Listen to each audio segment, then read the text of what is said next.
Welcome to Next Level Coaching Podcast with Erinn Cottman. That's me. And I am super excited because on this episode, we have a really great guest. Her name is Jennifer Lemaitre. Oh. Introduce yourself and your company real quick, and then we're going to jump right in. Yeah. Hello, everyone. I am Jennifer Lemaitre. I am an educator, business coach, and a curriculum specialist.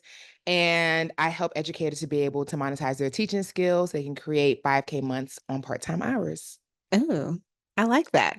So before we jump into coaching and like how your business supports coaching, I want to talk about your background, your receipts, all the things. So I met Jen, we met teaching. We taught for the same charter network. And so we met kind of like in passing a few times. And then I made the leap. And then you made the leap shortly after me. And then at one point I was a tutor in Jennifer's tutoring program. Throwback. Yeah. So tell us a little bit about like your teaching experience, background, all that good stuff. And then we'll jump in.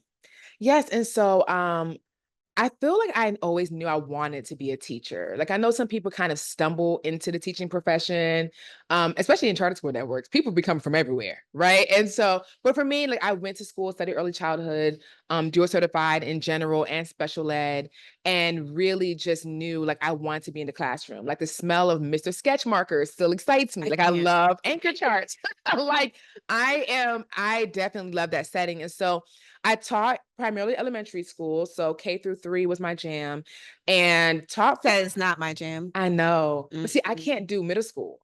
See, I like middle school because I have a bit of a sarcastic. We know.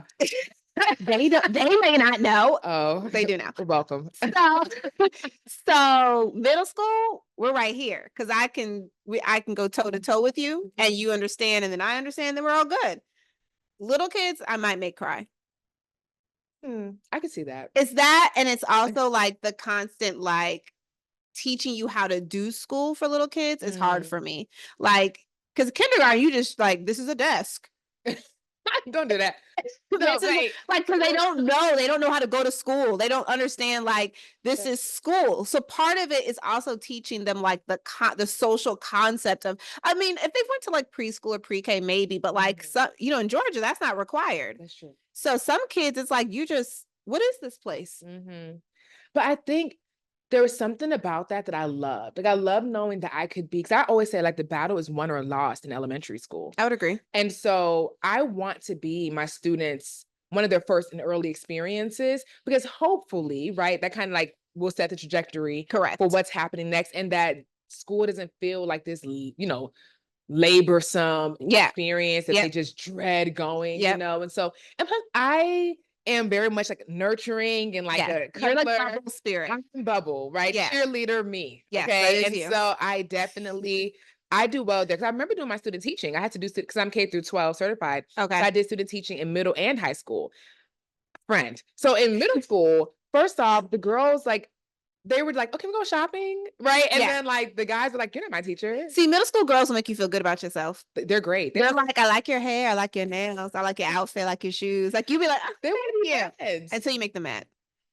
We didn't get to that point, fortunately. But then when I did student teaching in high school, it was weird because the boys didn't understand that I wasn't their peer. Because at that point, I was like still in college. Young, yeah. So like they didn't realize I was their teacher.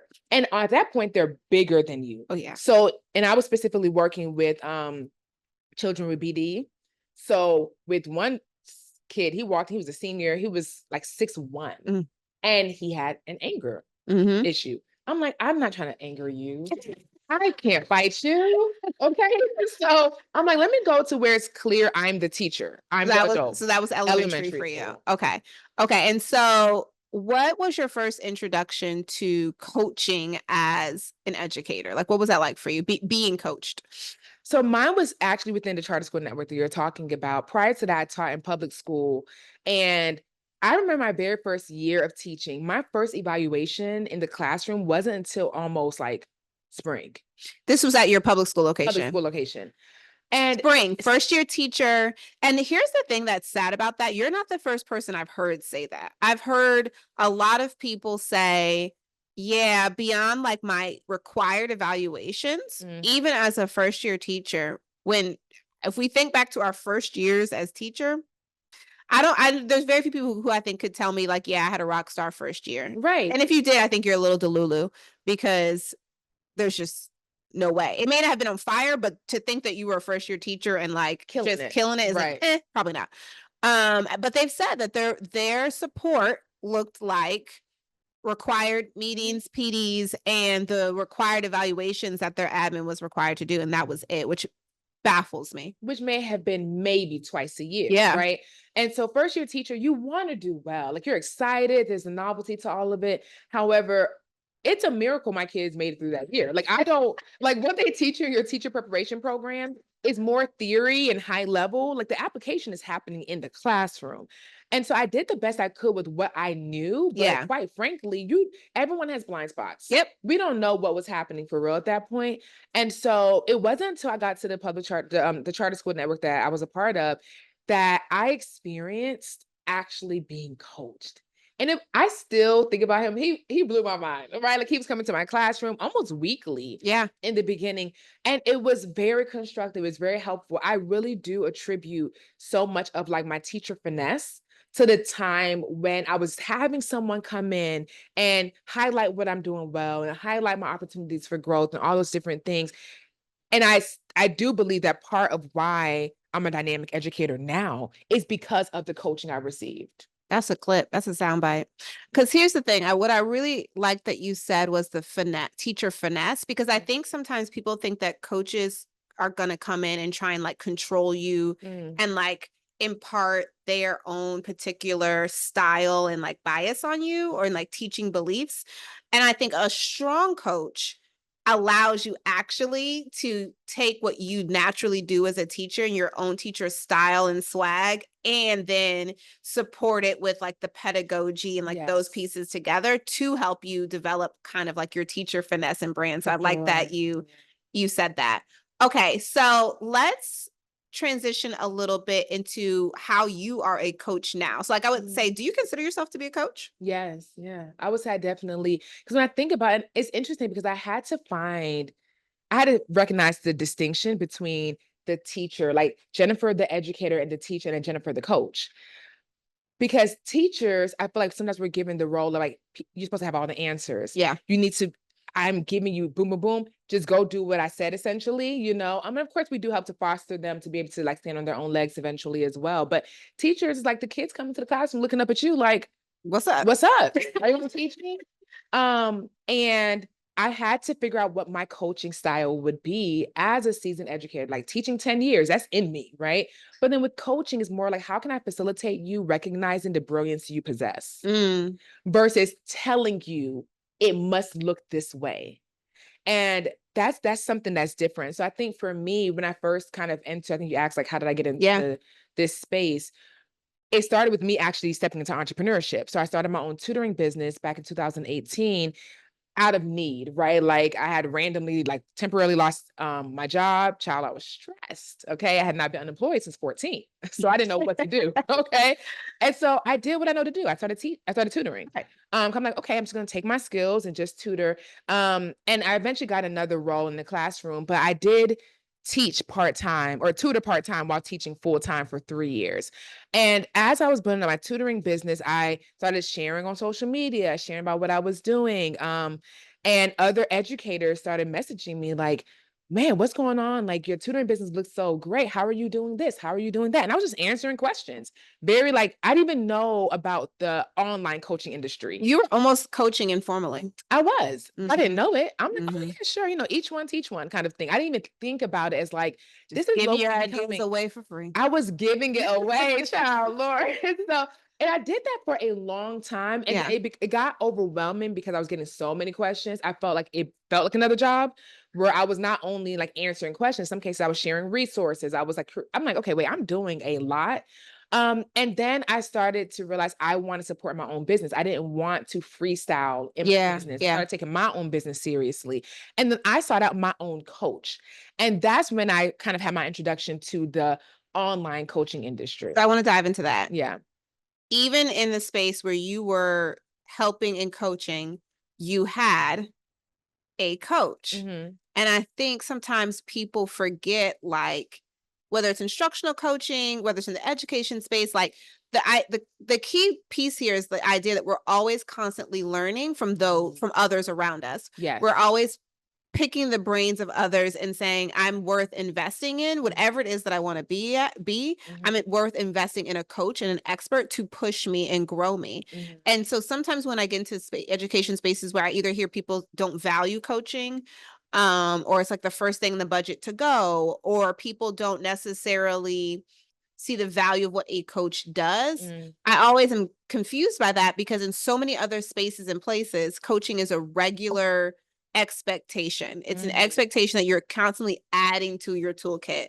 If you work in corporate America or you're in tech, you're constantly expected to be adding certifications right? Like, Mhm. so we get into education and for some reason we just feel like I've got my education degree and now I am done. Mhm. Or the expectation that I continue to add to my knowledge is like frowned upon or like looked at as another thing to do. Which I honestly think is incredibly bizarre considering that we're in education, right? Like that would be the equivalent of telling a student, oh, you made it through kindergarten, you're good, you don't need any more support. Actually, we do the complete opposite. We expect students to continue in school for over 12 years with someone pouring into you and teaching you and adding to your knowledge. And then as educators, I believe that we should be the blueprint for lifelong learners. We should be the poster children for lifelong learners because just as the education industry shifts, new curriculums, Yep. new ideologies, new research, all these different things come in. To think that you don't need to always be sharpening up your skill set, in my opinion, has a little bit of arrogance behind it Mm. because how are you not going to always be thinking, how can I show up even more dynamically for the children I'm called to or the people I'm called to in whatever role Yeah. whatever role you have in your school setting. And then also like I always say this, everyone has blind spots. Everyone. You can be the most amazing driver and you still have that little blind spot sensor on your side You have a mirror. coach. It's You telling you have a coach. Someone see that chill, right? Like if we even and you'd never be like, oh my gosh, how dare it start beeping at me? Like that's so strange. Sometimes I do. But you're also grateful. Listen. You're also grateful. Or my GPS, sometimes I'm like, I know where I'm It's like, but going. do you, friend? Can you Because chill now it has out? to reroute again. It's like, It's fair. do we know? And so I just think that in the education space, if we would just view us, prioritizing coaching as the same way as we want our students to prioritize learning from us, it's really just you pouring into the industry you're a part of. Yep. Yeah. Yeah. Okay. I have some very specific questions. Okay. So I'm going to get into them. So, okay. How do you maintain the trust of tough feedback or uncomfortable conversations, especially when you're trying to push for performance? So it's one thing I think when you're coaching and it's like someone's very green and they want to learn from you and they're really excited. But what about when you have to kind of give some constructive feedback or have a hard conversation, but you're still pushing for performance out of that person? In your realm as a business coach, like how is that working? One of the biggest things I've learned I have to do, especially as someone who coaches educators, is I think teachers are so used to being spoken at. Mm. And their opinions are not always valued, right? Like it's unfortunate, but sometimes it can seem rare that teachers are being asked their opinions in a school setting or being asked what their desires and their values are. Like that's not really a big contributor to the ultimate decisions happening in school settings. And so a lot of times when I notice that when teachers come to me, I think they've been primed to not speak their mind. They've been primed not to actually explicitly communicate what it is they want. They just think, oh, you're going to tell me what to do and I'm supposed to comply. Because I think teachers are executors. Yes. Oh, we would do it. Yeah. Give me a list and I will cross everything off of it. Right. And I think we find a little bit of enjoyment in that. Like, oh, I accomplished it, which is fine. But I think when it comes to being able to grow an educator and to be able to help someone go beyond their current capacity, because everyone has their own limit to how much they can do alone, right? I think it requires Oh, wait, one. pause on that. Say that one more time. Everyone has a limit to how much they can do on their own. Absolutely. Absolutely. I mean, I even think about there's just so many things with that. Like if you want to go fast, go alone. But if you want to go far, you go with Little others, proverb. right? Or even like, right, going to the scriptures, two are better than one, because if Yeah. one falls, the other one can pick them up, right? Yep. And so it's like there's everyone has you have your plateau by yourself. And your plateau may be comfortable for you, and that's fine. But then that doesn't mean it's actually your limit, it's just where you stopped. Right. And so, like, if I stop and I'm driving, I stop my car right here, doesn't mean there's no more road. I just stop my car right here, Mm. you know? And so I think that when it comes to education, building trust, one of the things I've realized is one of my values is to lead with love. And so I think part of being a strong coach that your clients and your teachers and whomever can trust is they have to believe that you actually care about them. Yeah. And so that's one of my early focuses is how can I make sure that people that I am working with, they know I actually genuinely care about you as a person. Yes, we care about your business. Let's grow. Let's help you reach your goals. But also, who are you as a person? And when you lead with love, people can feel that. Right. And I think it helps whenever you have to offer constructive feedback because they know, okay, if Jennifer is saying this, she cares about me. She's not just trying to, wail on me Yeah, yeah, and yeah. really, she's doing this because she sees something in me and she wants to support that growth in me. So you talked about one of your values being, like leading with love, Mhm. right? So how would you describe your coaching style? Mhm. But then also, how is it maybe different than your educator style? Yes, it's very different. I think for me, the way I lead with love is like I consider like I value active listening, right? Like I think it's interesting because I notice how many of my clients are really uncomfortable with silence. Because it's so used to, again, they're used to being spoken to or Yeah. spoken at, rather. So when I'm listening, I'm really listening. I'm tuned in, and I love watching my clients learn to fill that space with their voices, and like, oh, because it actually matters, right? Like I care about this, and so I would say, like when I was in the classroom, it was more about, like I said, here's a lesson plan. I'm executing. Here's our scope and sequence. I have an agenda here. It's not really about your agenda. It's about my agenda. Yeah, yeah, And yeah. whatever the district has decided is important for you to be learning this year.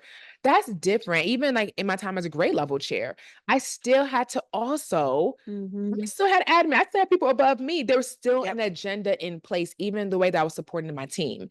Um, versus as a business coach, it's more of like we're actually creating this plan together. What do you want to accomplish? What do you see for yourself? And then how can I help to accelerate your success in this area? So I think there's just more. I think as edupreneurs, as tutors, whatever the case may be, I think there's more. They get to finally step into autonomy versus in the classroom. You don't really have autonomy. Like, yeah, you might be able to choose what like bulletin board paper you put up, right? But when it really comes down to it, you don't actually have as much autonomy as you probably desire. That's very different from being an entrepreneur. Yeah. Like, you get to do it's your business. How do you want it to look, and how do we create a plan to help you do that? Yeah, I like that you said that your role is as a collaborator, Mhm. right? And I think that's sometimes a misstep that coaches make is yes, I tell people all the time, like, yes, as your coach, I am like, I understand you see me as an expert, but Mhm. honestly, this should be collaborative in nature. And I feel like I should learn from clients just as much as they're learning from me, or Mhm. from teachers just as much as they're learning from me. And so I think sometimes coaches are seen like really they should be seen as like shoulder to shoulder workers with Yeah. you, and not I'm coming in and demanding this thing or leading this thing or Yeah. telling you what to do, but actually I'm like a co-creator with you in your classroom, or a co-creator with you in your business, or whatever it is that you're creating. I'm doing that alongside you, For sure. and maybe offering a different lens or like viewpoint to it. But at the end of the day, I start with like, I am not the expert. Like, this is your classroom or Mhm. this is your space. I'm coming in to add value to it, but like your voice is the driving like factor in this Absolutely. relationship, I Yes. guess. Yeah. Um I guess my last question for you would be, when for you as a person who saying like, hey, I always need someone else, right, to help us carry the ball. What do you look for when you're looking for a coach for yourself? What do you value most in a coach? Oh, that's a good question. I value someone who is further ahead than I am, someone who they've already displayed and demonstrated that they know the thing, right? They can do the thing. And not like a one-hit wonder, but like you do this a lot. Like this is your zone of genius. I also value a coach that it kind of goes back. I do think I tend to gravitate towards coaches who are really, really smart. I know that seems like, oh, what do you mean? Nah, because I'm sharp. So I can't be, you got to be sharp. You got to be sharp. Yeah, because as soon as I start feeling like, Yeah, if I start doing that, or in education, there's a lot of like buzz words. So if I feel like I'm just hearing disruptive, yeah. like what are these? I'm like, quantum leaps. I'm like, okay. Yeah. And it's like, not that those aren't real words, but they become trendy where I'm like, are you hiding your genius behind what you think I want to hear? Yes. So if I start hearing that, I'm like, side eye might not be the coach for me. Because what did you just say? Because what does that actually mean?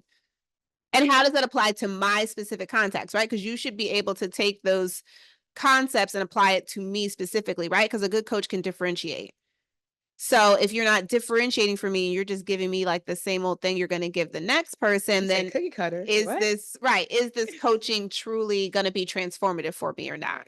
But that requires the coach to see you as an individual versus, oh, I have this objective I'm trying to be able to accomplish by the end of this, meeting session, whatever the case is, which again, something I value. Like, do you see me?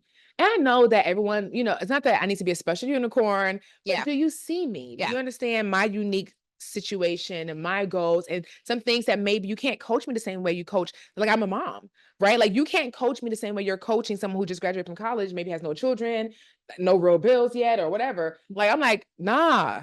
Yeah, my time looks different. The urgency is different. Yeah. Yes, it's just different. So are those being considered when you're giving me feedback? I love that. Relatable.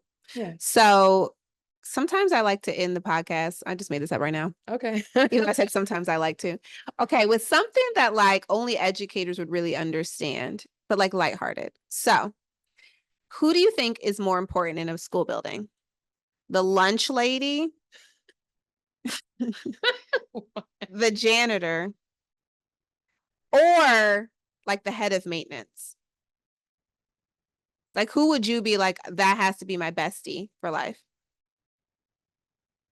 I have a clarifying question. Okay. Head of maintenance versus the janitor. So janitor is like, keeps the school nice and tidy. The head of maintenance. Maintenance is like, yeah, and the light fell out the ceiling. Oh, yeah, head of maintenance. I can Uber Eats my meal.